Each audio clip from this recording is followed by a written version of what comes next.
संपूर्ण देश भारत अयोध्येतील श्री राम मंदिर प्राणप्रतिष्ठापना सोहळ्याच्या निमित्तानं जल्लोष करत आहे। अनेक ठिकाणी विविध धार्मिक कार्यक्रमांचंही आयोजन करण्यात आले। अशातच ठाण्यात भारतीय जनता पार्टीचे ठाणे शहर उपाध्यक्ष महेश कदम यांनी या सोहळ्याचं थेट प्रक्षेपण आयोजित केलं होतं।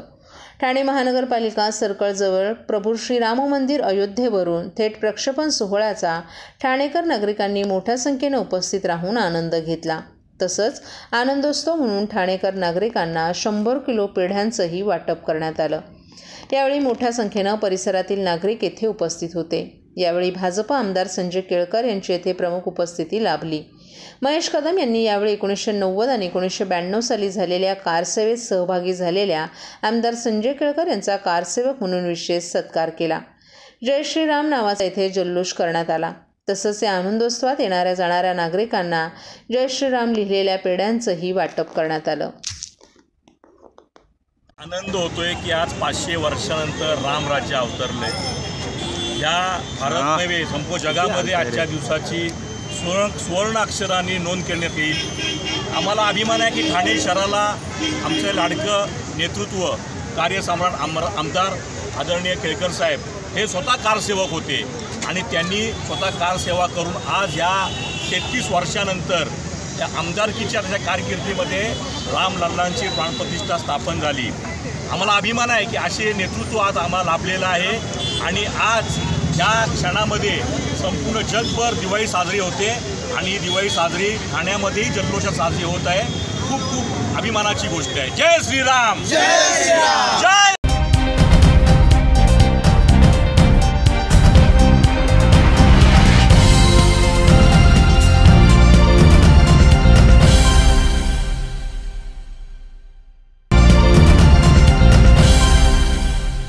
आता संपूर्ण देशात सर्वत्र राममय वातावरण तयार झाले। आज प्रत्येक घरात राम असल्याचं प्रतिपादन मुख्यमंत्री एकनाथ शिंदे यांनी काल ठाण्यात बोलताना केलं। महाराष्ट्र आणि अयोध्येचं आत्मीयतेचं नातं आहे। राम मंदिराच्या उभारण्याकरिता लागलेलं लाकूड हे चंद्रपूर येथून पाठवलं असल्याचंही मुख्यमंत्र्यांनी सांगितलं। ठाण्यातील उपवन तलाव येथे काल रात्री आमदार प्रताप सरनाईक यांच्या वतीनं महाआरतीचं आयोजन करण्यात आलं होतं। यावेळी मुख्यमंत्री एकनाथ शिंदे यांच्या हस्ते महाआरती संपन्न झाली। त्यानंतर त्यांनी नागरिकांशी संवाद साधला। या महाआरतीकरिता जबलपूर येथून 11 ब्राह्मण आले होते। आज राज्यात सगळीकडे रामनामाचा जयघोष सुरू आहे। पंतप्रधान नरेंद्र मोदी यांच्या हस्ते अयोध्येत ऐतिहासिक राम मंदिराचा प्राणप्रतिष्ठापन सोहळा होत आहे। अयोध्येत राम मंदिर उभारलं जाणार आहे हे स्वप्नवत वाटत होतं, परंतु करोडो राम भक्तांचं स्वप्न आज साकार होत आहे। ठाणे आणि कारसेवकांचं जिव्हाळ्याचं नातं आहे। दिवंगत आनंद दिघे यांनी मंदिराच्या उभारणीकरिता ठाण्यातून चांदीची वीट पाठवली होती अशी आठवणही यावेळी मुख्यमंत्र्यांनी सांगितली। महाराष्ट्र आणि अयोध्येत आत्मीयतेचं, श्रद्धा आणि भक्तीचं नातं आहे। म्हणूनच एकटा जाण्यापेक्षा आपण मंत्रिमंडळातील सदस्य, खासदार, आमदार आणि येथील नागरिकांना घेऊन अयोध्येला जाणार असल्याचंही त्यांनी सांगितलं। आज राज्यात सगळीकडे मंदिराच्या उभारणीनिमित्त महाआरती आणि शोभायात्रा निघत आहे। पंतप्रधान नरेंद्र मोदी यांनी कोट्यावधी रामभक्तांचं स्वप्न पूर्ण केल्याबद्दल आपण त्यांचे आभार व्यक्त करतो। काही व्यक्तींनी रामाच्या अस्तित्वावरच प्रश्नचिन्ह निर्माण केलं होतं, ते चुकीचं असल्याचंही मुख्यमंत्र्यांनी सांगितलं।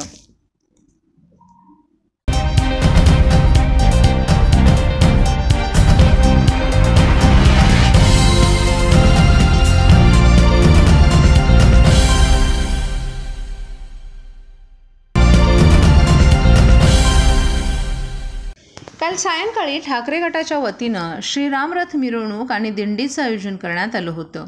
या मिरवणुकीत रामभक्त मोठ्या प्रमाणात सहभागी झाले होते। अयोध्या येथे श्रीराम मंदिराचं उद्घाटन आणि मूर्तीची प्राणप्रतिष्ठापना होणार आहे। त्यानिमित्तानं ठाकरे गटानं काल सायंकाळी श्रीराम रथ मिरवणूक, पालखी आणि दिंडीचं आयोजन केलं होतं। दिंडीची सुरुवात राममारुती रोड येथील श्री गजानन महाराज मंदिरातून सुरुवात झाली।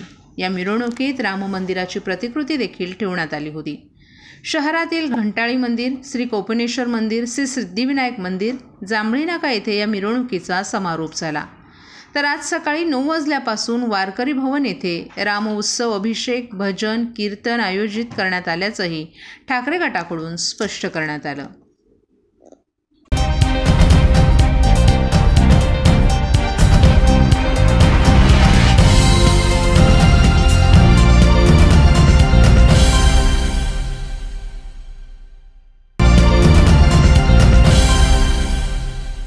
अयोध्या रामजन्मभूमीच्या पार्श्वभूमीवर मुख्यमंत्री एकनाथ शिंदे यांनी ठाण्याच्या प्रसिद्ध कोपिनेश्वर मंदिरातील श्रीरामाच्या मंदिरात उपस्थित राहून आरती केली।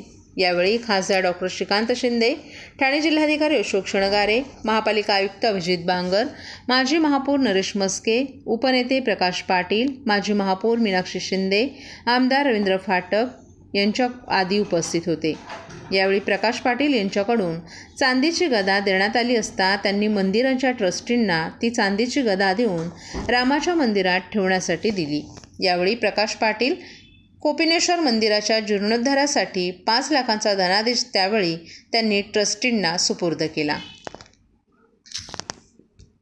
पुराना रिश्ता है। जब प्रभु रामचंद्र जी वनवास गए तब पहले पंचवटी गए नासिक में और वहां से उनकी शुरुआत हुई और आज राम मंदिर के लिए जितना भी टीकूट लग रहा है, सागवान लकड़ी वहाँ इस्तेमाल हो रही है, वो हमारे महाराष्ट्र से जा रही है। ये भी हमारे लिए बहुत भाग्य की बात है और इसलिए महाराष्ट्र और अयोध्या एक बहुत बड़ा एक अजीब सा करीबी रिश्ता है। जब हम अयोध्या जाते हैं तब वहाँ एक अलग कंपन महसूस होता है, एक अलग वाइब्रेशन महसूस होता है, राम जी का अस्तित्व वहाँ पता चलता है और इसीलिए आज का दिन हमारे पूरे देशवासियों के लिए बड़े गर्व का, फक्र का और अभिमान का दिन है और आनंद का दिन है, ये आनंदमय दिन है। इसलिए मैं सभी राम भक्तों को शुभकामनाएं देता हूं और फिर से आदरणीय प्रधानमंत्री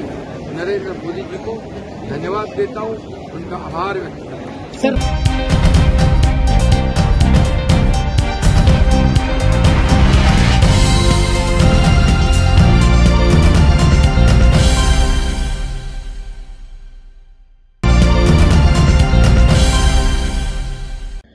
अयोध्येतील श्रीराम मंदिर उद्घाटन आणि प्रभू श्रीराम मूर्ती प्राणप्रतिष्ठापना सोहळ्याच्या पार्श्वभूमीवर ठाण्यातील कोपिनेश्वर मंदिराच्या आवारात महाआरतीपूर्वी मुख्यमंत्री एकनाथ शिंदे यांनी 111 फूट नैसर्गिक सुगंधी अगरबत्ती प्रज्वलित केली। यावेळी ढोलताशे वाजवत रामाचा जयघोष करण्यात आला। अनेक जण ढोलताशांच्या गजरावर थिरकत होते। प्रसिद्ध सायकल अगरबत्ती कंपनीनं 23 दिवस सुगंध दरवळत ठेवणारी 111 फुटांची अगरबत्ती तयार केली आहे। ही अगरबत्ती कोपिनेश्वर मंदिराच्या आवारात उभारण्यात आली होती। चारकोल, जिगट, बांबू, चंदन पावडर, क्राफ्ट ट्यूब आणि काळजीपूर्वक निवडलेले दंशकामध्ये मध, कोनेरी गेड्डे, तूप, चंदनाचं लाकूड, पावडर, गुगुल्ला, आगरू, सांब्राणी, देवदारू, लोबन आणि पांढरी मोहरी सोबत कोळसा, जिगट आणि गूळ, परमापारा नावाचा सुगंध अशा नैसर्गिक साहित्याने अगरबत्ती तयार करण्यात आली आहे। ही अगरबत्ती मंदिरात येणाऱ्या सर्व भक्तांसाठी आकर्षणाचा विषय ठरल्याचंही दिसून आलं। कोपिनेश्वर मंदिरात प्रज्वलित होणारी अगरबत्ती 18 कारागिरांनी 23 दिवसात तयार केली आहे। ही अगरबत्ती 23 दिवस 500 मीटरपर्यंत सुगंध पसरवणारी आहे। ही अगरबत्ती म्हैसूर येथे तयार करून ती मंदिराच्या आवारात आणण्यात आली असल्याची माहिती सायकल अगरबत्ती कंपनीचे ब्रँड पार्टनर दानिश शेख यांनी दिली आहे। महाआरतीपूर्वी ही अगरबत्ती राज्याचे मुख्यमंत्री एकनाथ शिंदे यांच्या हस्ते प्रज्वलित करण्यात आली। यावेळी खासदार डॉक्टर श्रीकांत शिंदे, माजी आमदार रवींद्र फाटक, शिवसेना शिंदे गटाचे प्रवक्ते नरेश मस्के, ठाणे महापालिकेचे आयुक्त अभिजित बांगर आदी मान्यवरही उपस्थित होते।